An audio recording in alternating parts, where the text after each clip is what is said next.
আমরা ক্লাস 11-এর অর্গানিক কেমিস্ট্রির আইসোমারিজম বেসিক ডিসকাশন শুরু করেছি। তো প্রথমে আমরা গঠনমূলক যে সমবায়বতা অর্থাৎ দুরকম সমবায়বতার তো প্রধান ভাগ গঠনমূলক বা গঠনগত বা স্ট্রাকচারাল আইসোমারিজম এবং নাম্বার 2 হচ্ছে 3 ডাইমেনশনাল আইসোমারিজম। তো সেই গঠনমূলক সমবায়বতা সম্বন্ধে আমরা ডিসকাশন করেছি, তার বেসিক আইডিয়া। আজকে আমরা পড়ব how to calculate number of isomers. একদম প্রথমে আমরা এটাই ডিসকাস করব, সেটা কিভাবে করা যায়। How to calculate number of isomers. কোনো যৌগে ইথিলিনীয় অসম্পৃক্তি সংখ্যা আগে নির্ণয় করে নিতে হবে। এইভাবে আইসোমার ক্যালকুলেট করার জন্য ফার্স্ট স্টেপ হলো তার মধ্যে কতটা ইথিলিনীয় অসম্পৃক্তি অর্থাৎ তার ডাবল বন্ড ইকুইভ্যালেন্ট বা সংক্ষেপে যাকে ডিবিই বলা হয় সেই নাম্বারটা ক্যালকুলেট করে নিতে হবে। এখন এই নাম্বারটা আমাদের কি সেন্স দেবে? এই ডাবল বন্ড ইকুইভ্যালেন্টের ভ্যালু আমাদের বলবে যে একটা কম্পাউন্ডে বা অর্গানিক কম্পাউন্ডে কতগুলি দুই বন্ধন থাকতে পারে। Number of possible double bonds আমরা এর থেকে জানতে পারবো এর সাহায্যে। কিভাবে না, যদি ডাবল বন্ড ইকুইভ্যালেন্টের ভ্যালু 1 হয় তাহলে আমরা বুঝবো একটি দ্বিবন্ধন অথবা একটি রিং বা বলয় অথবা কিন্তু একসাথে নয় থাকতে পারে, সেই যৌগটির মধ্যে উপস্থিত থাকতে পারে। আবার যদি 2 হয় তাহলে দুটি দ্বিবন্ধন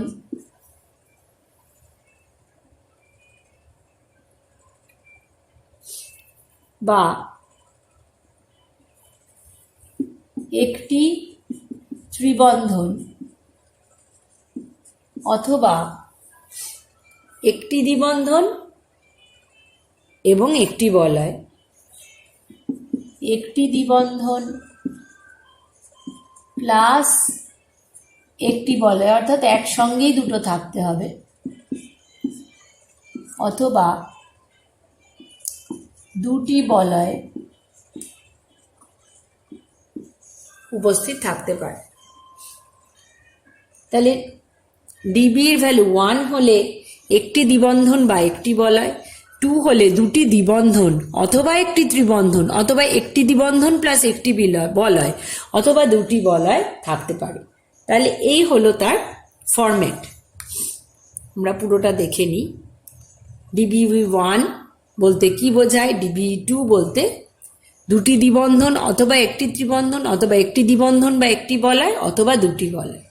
তাহলে এই ফ্রেমওয়ার্কটা আমাদের মাথায় রাখতে হবে, দিয়ে আমরা নাম্বার অফ আইসোমার ক্যালকুলেট করব।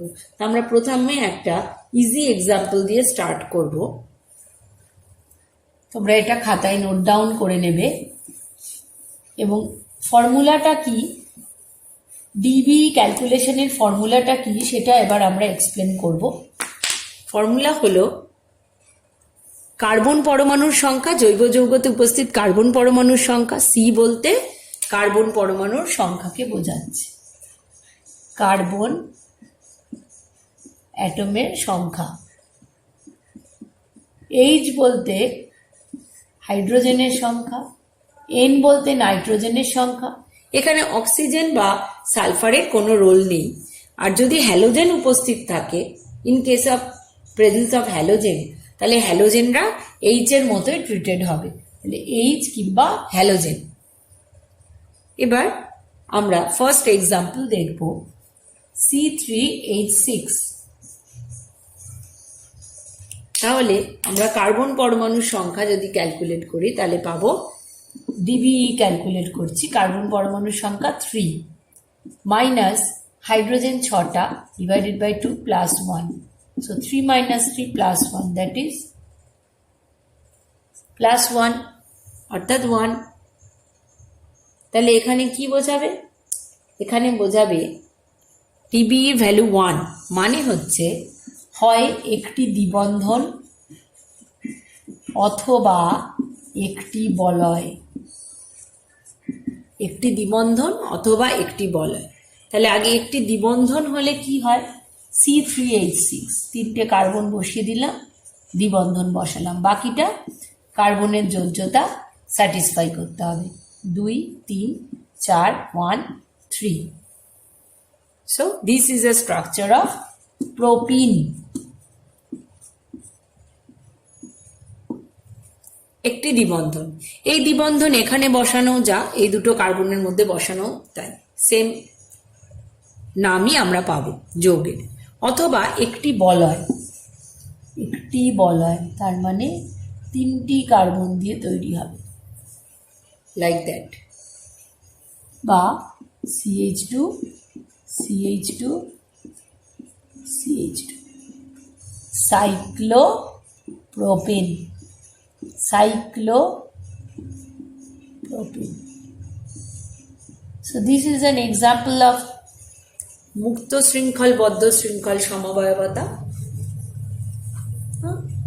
Close chain, open chain, ring chain isomerism in English. Okay, তাহলে C3H6 থেকে আমরা কটা আইসোমার পেলাম? নাম্বার অফ আইসোমার পেলাম দুটো, একটি দ্বিবন্ধন বিশিষ্ট, অপরটি বলয় বিশিষ্ট। নেক্সট এক্সাম্পল আমরা দেখব। Number 2 C4H6। once again আমরা DB ক্যালকুলেট করব, equals to 4 minus 6 by 2 plus 1, 4 minus 3 plus 1, 1 plus 1 is 2. DB value is 2. So number 1 DB value 2 মানে অপশন নাম্বার 1 সব রকম আলাদা করে দেখব, দুটি ডাবল বন্ড দ্বিবন্ধন। দুটি দ্বিবন্ধনে কি কি স্ট্রাকচার হতে পারে আমরা আঁকি। 4টি কার্বন, আগে 4টে কার্বন আমরা বসালাম, যে কোনো একটা জায়গায় ডাবল বন্ড দিলাম। So hydrogen 1 2 3 4 2 3 4 2। নাম্বার 1 আমি ABCD দিয়ে আইসোমারগুলোর নাম করলাম। ডাবল বন্ড বসিয়ে অপর একটি আইসোমার কিরম হবে, ডাবল বন্ডের পজিশনটা আমরা চেঞ্জ করে দেব। এখানে 1 আর 2 এর মধ্যে, এরপরে আমরা 2 আর 3 এর মধ্যে করব। 2 3 2 3। তাহলে দুটি দ্বিবন্ধন, ফার্স্ট পসিবিলিটি আমরা দেখেছিলাম দুটি দ্বিবন্ধন, সেখান থেকে আমরা দুটো আইসোমার পেলাম। নেক্সট আমরা পসিবিলিটি দেখব দুটো দ্বিবন্ধনও হতে পারে অথবা একটা ত্রিবন্ধন হতে পারে। তাহলে নেক্সট পসিবিলিটি আমরা দেখব ত্রিবন্ধন।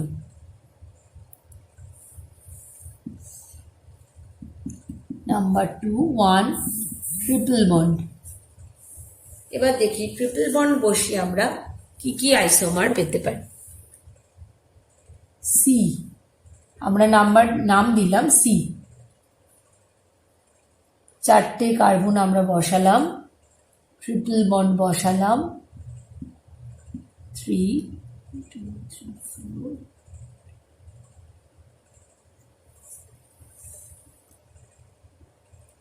1 2 3 4 অর্থাৎ বিউটাইন। নেক্সট ট্রিপল বন্ড বসিয়ে আরেকটা হতে পারে পসিবিলিটি, অর্থাৎ 2 আর 3 নম্বর কার্বনের মাঝে যদি ট্রিপল বন্ড নিই।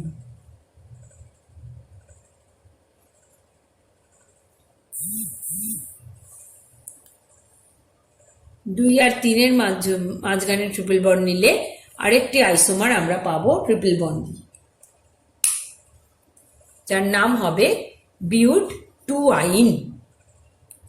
1 2 3 4 চারটি কার্বন বিউট2আইন। নেক্সট পসিবিলিটি আমরা দেখব, একটা দেখলাম দুটো ডাবল বন্ড, একটা ট্রিপল বন্ড। নেক্সট আমরা দেখব একটি double bond with another ring.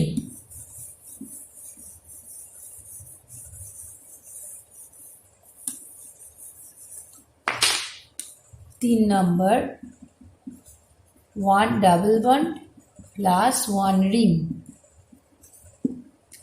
কিরকম হবে? চারটে কার্বন, সো সাইক্লোবিউটিন হতে পারে এরকম রিং দিয়ে।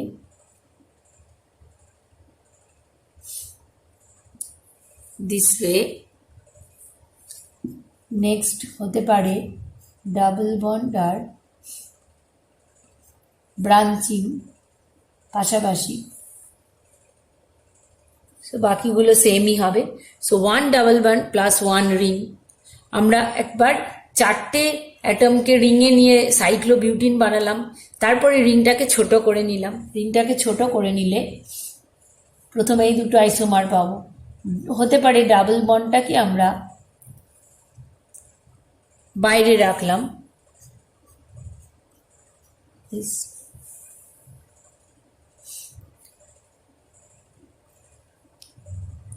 আরেকটা পসিবিলিটি হতে পারে যেখানে আমরা দেখব দুটো রিং থাকতে পারে। মুছে দিই। দুটো রিং কিভাবে থাকবে?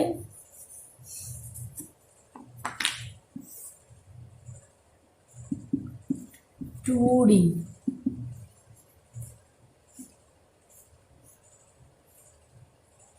This is the structure of two ring compounds.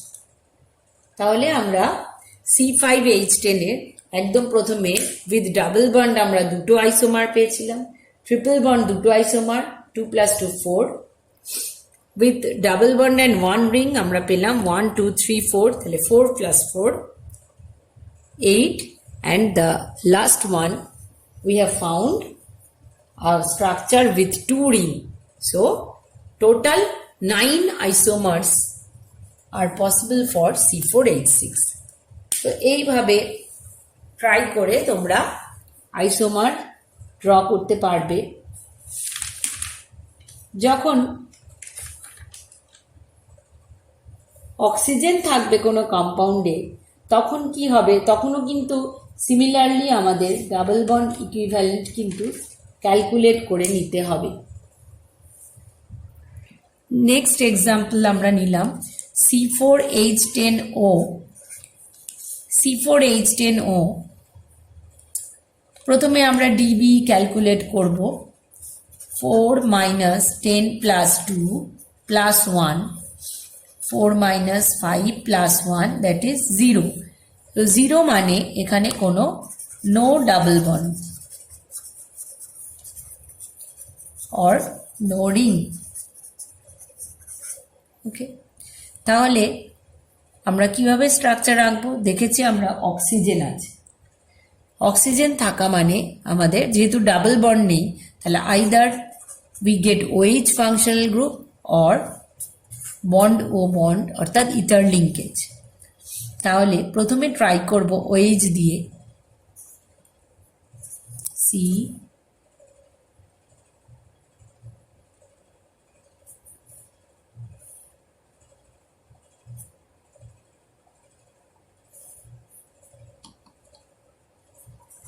OH,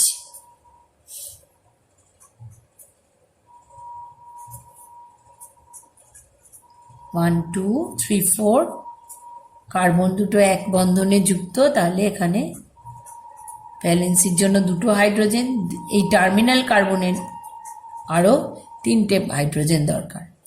তাহলে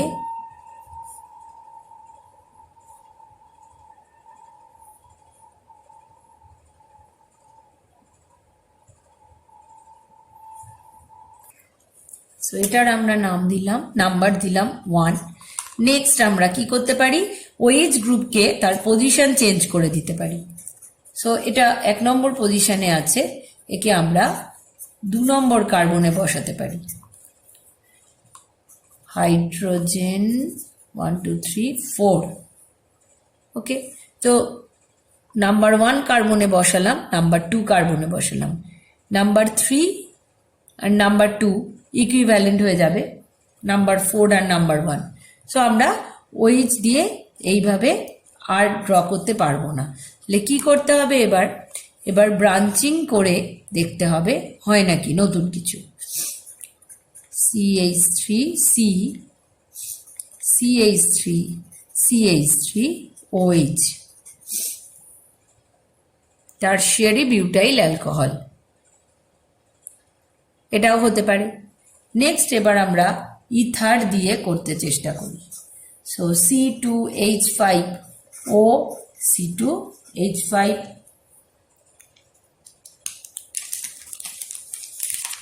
diethyl ether, number 5 CH3O CH2 CH2 CH3,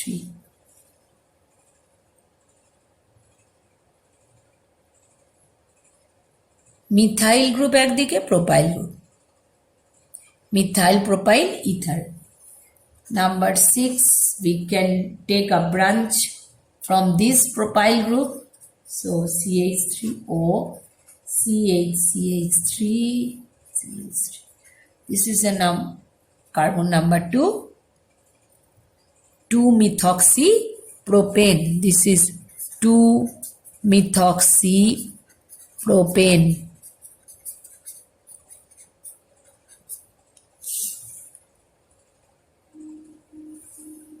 Methoxypropane, 2-methoxypropane. Ethoxyethane. Butanol, 2-butanol, tertiary butyl alcohol. So আমরা 6টা আইসোমার পেলাম C4H10O থেকে। এখন কোয়েশ্চেন হচ্ছে, যদি তোমাদের বলে যে শুধু নাম্বার অফ মেটামার্স ক্যালকুলেট করতে, তাহলে কিন্তু অ্যালকোহল পার্টটা আমরা পাবো না। সেক্ষেত্রে আমরা এই 4, 5, 6 এই 3টে মেটামারকে পাবো। তাহলে মেটামারের সংখ্যা যদি জানতে চায় তাহলে কি হবে, নাম্বার অফ মেটামার্স হবে 3. These 3 are the metamers having different alkyl groups on the both sides of O, অর্থাৎ COC এই লিঙ্কেজ থাকতে হবে এবং এই লিঙ্কেজের উভয় দিকে ডিফারেন্ট অ্যালকিল গ্রুপ থাকতে হবে, তবেই আমরা মেটামার পাবো। সো এই কম্পাউন্ড থেকে আমরা 3টে মেটামার পেলাম। এর আগে আমরা গঠনগত সমবায়বতা বা স্ট্রাকচারাল আইসোমারিজম পড়েছি। আজকে আমরা ডিসকাস করব ত্রিমাত্রিক সমবায়বতা বা 3-ডাইমেনশনাল আইসোমারিজম। 3-ডাইমেনশনাল আইসোমারিজম বলতে আগে কি বোঝায় সেটা আগে দেখে নেব। যখন অভিন্ন আণবিক সংকেত, অভিন্ন গঠন সংকেত, অর্থাৎ এই দুটোয় কোনো পার্থক্য নেই, শুধুমাত্র পরমাণুগুলো, যে যৌগের অণুর মধ্যে যে পরমাণুগুলো তাদের ত্রিমাত্রিক বিন্যাসের বিভিন্নতার কারণে যে আইসোমারিজম আমরা দেখতে পাই তাই হলো ত্রিমাত্রিক সমবায়বতা। আর এর বিভিন্ন ক্লাসিফিকেশন অর্থাৎ টাইপসগুলো কি কি, আলোকীয় বা অপটিক্যাল, জ্যামিতিক বা geometrical, and number 3 is conformational. So ফার্স্টে আমরা ত্রিমাত্রিক সমবায়বতা কি সেটা যে কোনো একটা টাইপ অফ আইসোমারিজম দেখলেই আমরা সেটা বুঝে যাব। টাইপ অফ আইসোমারিজম ডিসকাস করলেই আমরা সেটা বুঝতে পারবো। তো প্রথমে আমরা জিওমেট্রিক্যাল আইসোমারিজম বলতে কি বোঝায় সেই বিষয়টা ডিসকাস করব। জিওমেট্রিক্যাল আইসোমারিজম, জিওমেট্রিক্যাল আইসোমারিজম শুনলেই তার জিওমেট্রিক কনফিগারেশনের বিষয়টা আমাদের ফোকাসড হচ্ছে। তো জিওমেট্রিক আইসোমারিজমের জ্যামিতিক সমবায়বতা,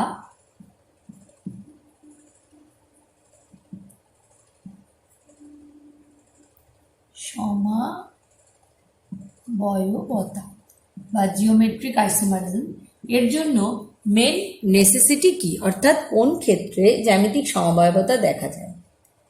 মূলত কার্বন কার্বন ডাবল বন্ডের ক্ষেত্রে দেখা যায়।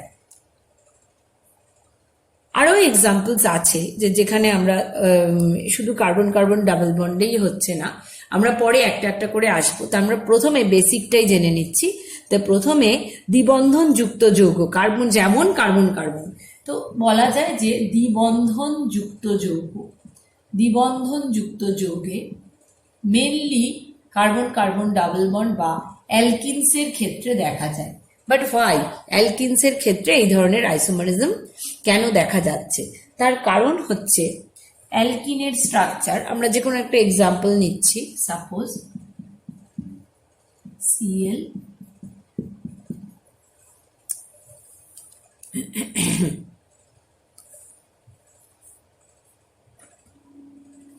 Two three dichloroethene, sorry 1,2 dichloroethene. Okay, এখন এই এই অ্যালকিনটার এই যৌগের মধ্যে কি রয়েছে? Carbon carbon double bond.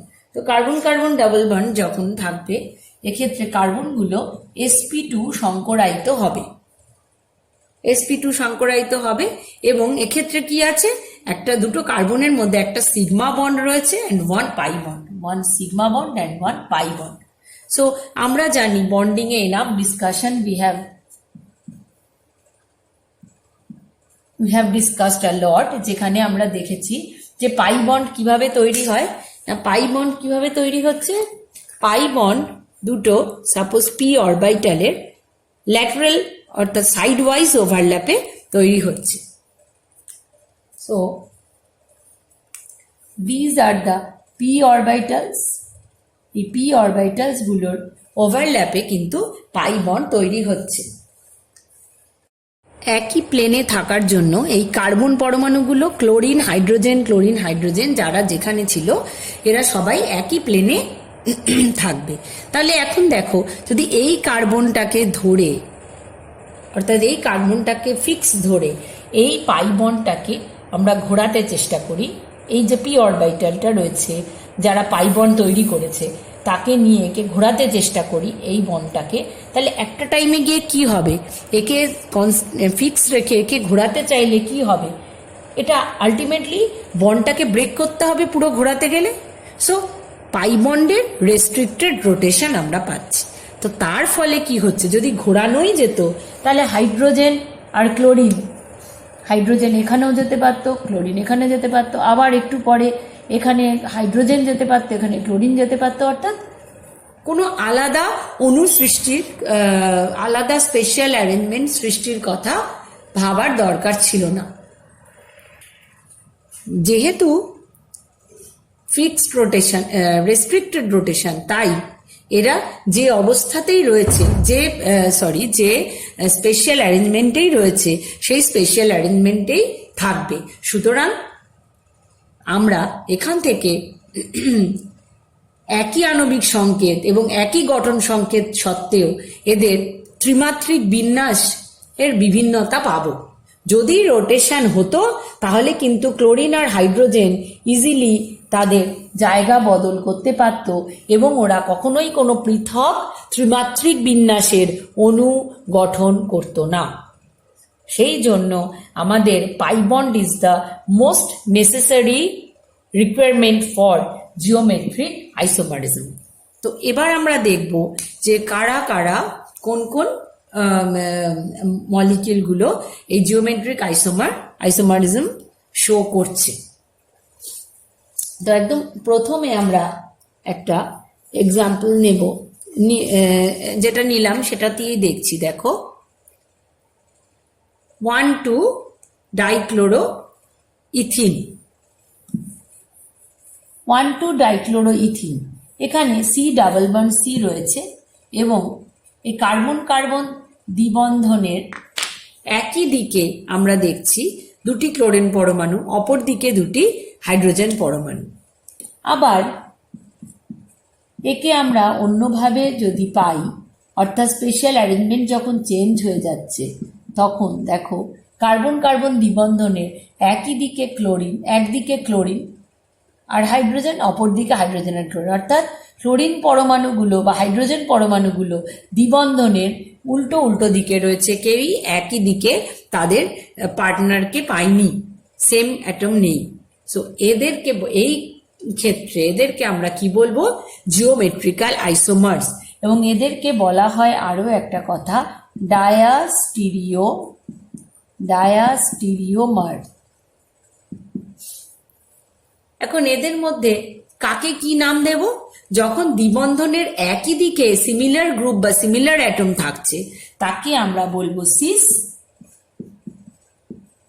আর যখন দ্বিবন্ধনের অপোজিট দিকে বা বিপরীত দিকে সিমিলার অ্যাটম বা গ্রুপ থাকছে তাকে আমরা বলবো trans. So cis and trans এরা হলো পরস্পরের জিওমেট্রিক আইসোমার্স। তো এই ধরনের যে মলিকিউল, সেখানে সি কিভাবে লেখা যায় দেখো, এদের C double bond C,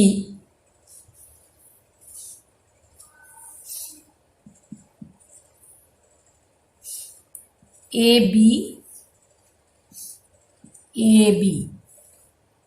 B কি, এ হলো ধরে নিলাম ক্লোরিনকে এ দিয়ে রিপ্রেজেন্ট করছি, হাইড্রোজেনকে বি দিয়ে, ক্লোরিনকে এ দিয়ে, হাইড্রোজেনকে বি দিয়ে, অর্থাৎ যেখানে এ নট ইকুয়ালস টু বি, তার মানে হলো দ্বিবন্ধনে যুক্ত যে কার্বন পরমাণুগুলো রয়েছে সেই প্রত্যেকটা কার্বন পরমাণু পৃথক পৃথক গ্রুপের সঙ্গে যুক্ত হবে, একই গ্রুপের সঙ্গে এরা কখনোই যুক্ত হবে না। তাহলে A B C double bond C A B, এখানে সি বলতে কিন্তু কার্বনকে বোঝানো হয়েছে। অ্যানাদার কাইন্ড অফ মলিকিউলস এবার আমরা দেখব যারা জিওমেট্রিক আইসোমারিজম শো করছে।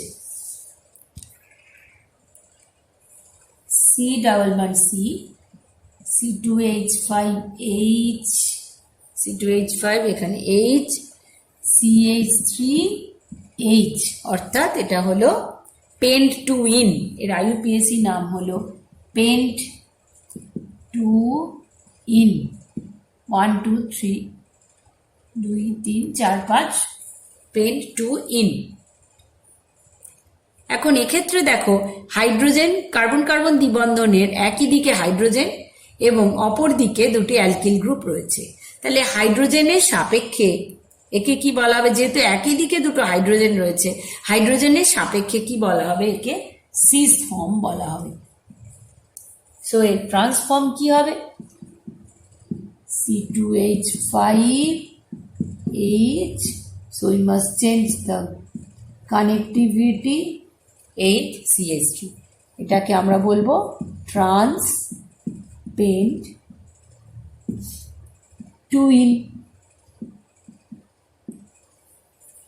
এই ক্লাস অফ কম্পাউন্ডস হলো কিরকম, এদেরকে আমরা কিভাবে রিপ্রেজেন্ট করতে পারি, এই আইসোমারগুলোকে সি এ বি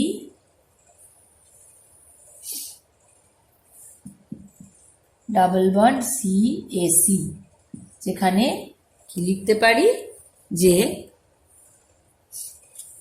CAB, অর্থাৎ এখানে দেখো হাইড্রোজেনটা ফিক্স কিন্তু অন্য দুটো গ্রুপ কিন্তু চেঞ্জ হচ্ছে। So CAB equals to CAC, যেখানে A not equals to B এবং A not equals to C। তাহলে সবসময় আমাদের দেখতে হবে এটা যে দ্বিবন্ধনে আবদ্ধ কার্বনগুলোর প্রত্যেকটার সাথে ভিন্ন ভিন্ন গ্রুপ যুক্ত। এবার দেখো আমি একটা কোয়েশ্চেন করি তোমাদের,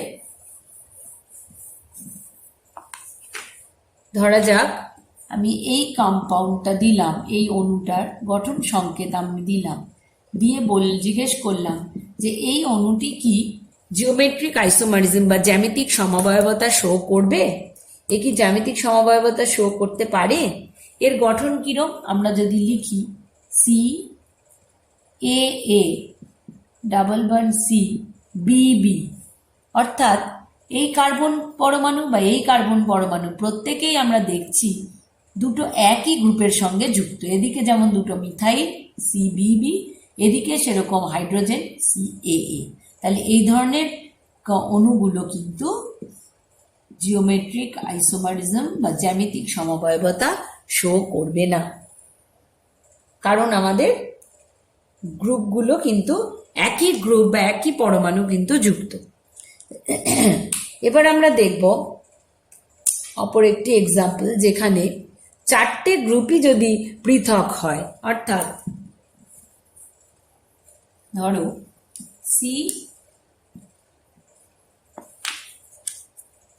H Br CH3 Cl like that, অর্থাৎ দ্বিবন্ধনে আবদ্ধ কার্বন পরমাণুগুলো দুটি পৃথক গ্রুপের সঙ্গে যুক্ত, কিন্তু এক্ষেত্রে আমরা দেখছি চারটে গ্রুপই কিন্তু পৃথক। তাহলে সেক্ষেত্রে কি হবে, কি করে আমরা তাদের সিস বা ট্রান্স বলতে পারবো?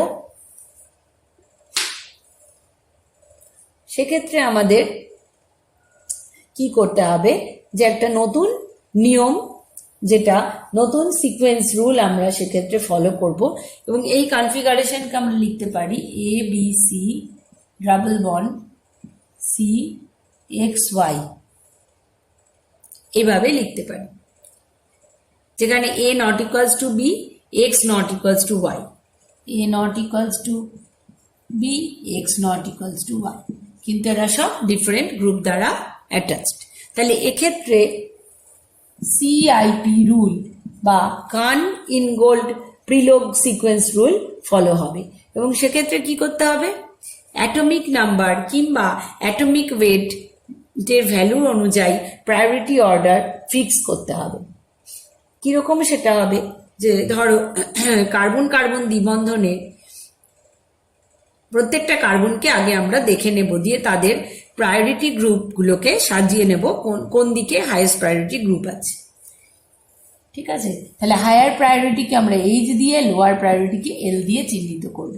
তাহলে আমরা এক্ষেত্রে কি দেখছি, Cl কার্বনের সঙ্গে যুক্ত আছে ক্লোরিন, এদিকে কার্বন, তাহলে অবশ্যই ক্লোরিনের অ্যাটমিক নাম্বার কার্বন অপেক্ষা বেশি, তাহলে কার্বনের নিচের দিকে হায়ার প্রায়োরিটির গ্রুপ রয়েছে এবং উপরে লোয়ার প্রায়োরিটি গ্রুপ আছে। Next two can I on this carbon, এই কার্বনের সঙ্গে নিচে ব্রোমিন, এদিকে হাইড্রোজেন, তাহলে এক্ষেত্রেও হায়ার অ্যাটমিক নাম্বার কি, Br, so this carbon is attached to higher group on this side. এটা কিন্তু হাইড্রোজেন আমি বসাইনি, হায়ার গ্রুপ এবং lower priority group, higher priority group. So এই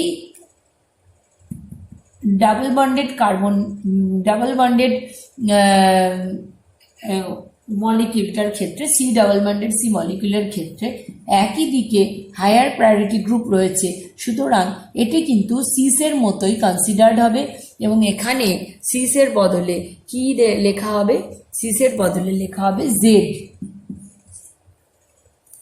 কখন না, যখন এখানে Cl বসছে, এখানে CH3, এখানে হাইড্রোজেন এবং এখানে Br, অর্থাৎ আমরা অ্যাটমিক নাম্বার অনুযায়ী কোনটা হায়ার প্রায়োরিটিতে আছে সেই দিকটাকে চিহ্নিত করে নেব, এবং তারপর যদি দেখি যে কার্বন কার্বন দ্বিবন্ধনের একই দিকে সমস্ত হায়ার প্রায়োরিটির গ্রুপগুলো রয়েছে, তাহলে তাকে আমরা সিস অর্থাৎ এক্ষেত্রে জেড ধরে নেব। আর যদি তা না হয়, অর্থাৎ Br এর বদলে হাইড্রোজেন যদি নিচে আসে, দ্বিবন্ধনের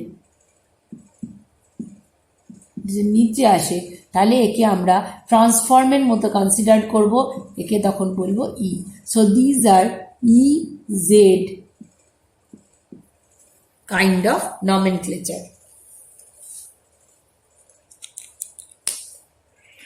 দেখো, শুরুতেই আমি বলেছিলাম যে কেবলমাত্র অ্যালকিনের ক্ষেত্রেই কিন্তু সীমাবদ্ধ নয়, কেন কি C ডাবল বন্ডেড N বা N ডাবল বন্ড N, এদের ক্ষেত্রেও কিন্তু এই ধরনের আইসোমারিজম, জ্যামিতিক সমবায়বতা দেখা যায়, এবং তাকে আমরা কি বলি, তাকে আমরা সিন, অ্যান্টি ইত্যাদিভাবে চিহ্নিত করতে পারি। তো কিভাবে সেই চিহ্নিতকরণ হয়, দেখো, তার আগে আমরা দেখব যে অ্যালডক্সিন কিভাবে তৈরি হয়।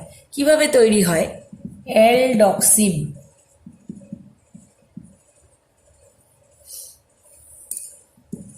কিভাবে তৈরি হয়? Suppose aldehyde, we take one aldehyde, another hydroxyl amine, যদি বেসের প্রেজেন্সে রিয়াকশন হয়, বেস ক্যাটালাইজ, এটা জলের অণু বেরিয়ে যায় এবং তখন হাইড্রক্সিল অ্যামিন তৈরি হয়। এবার দেখো, যেহেতু এক্ষেত্রে সি ডাবল বন্ড এন রয়েছে, সি ডাবল বন্ড এনে নাইট্রোজেন থাকলে এই ধরনের বন্ডে কখনোই নাইট্রোজেনের সঙ্গে দুটো ভিন্ন গ্রুপ থাকবে না, কারণ নাইট্রোজেনের যোজ্যতা কত? ম্যাক্সিমাম 3, তাহলে দুটো গ্রুপ অ্যাটাচ হতে পারবে না। তাহলে এক্ষেত্রে কাকে আমরা ওই ধরনের সিস ট্রান্স আইসোমার যে ফর্ম করব, এই অ্যালডক্সিন যেটা তৈরি হলো একে বলা হলো অ্যালডক্সিন, সেক্ষেত্রে আমরা কাকে ডিফারেন্ট গ্রুপ ধরবো? নাইট্রোজেনের মাথায় যে লোন পেয়ার আছে সেই লোন পেয়ারকে আমরা একটা গ্রুপ হিসেবে ধরবো, কারণ আমরা বলেছিলাম প্রথমে গ্রুপ, কিন্তু বেসিক্যালি ইলেকট্রন ডেন্সিটিও হতে পারে। তাহলে কিভাবে তার সিন আর অ্যান্টি আমরা নামটা দেব দেখো ভালো করে।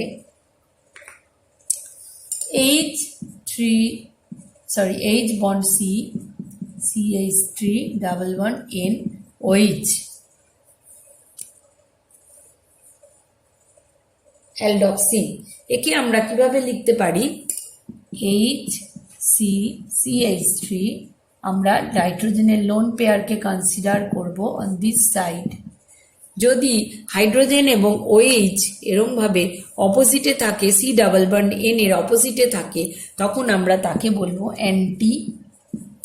আর যদি হাইড্রোক্সিল এবং H একই দিকে থাকে, লোন পেয়ার অন্যদিকে থাকে, তাকে আমরা বলবো সিন।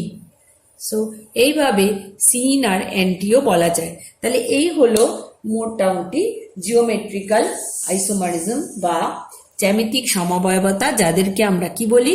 ডায়াস্টেরিও আইসোমার্স।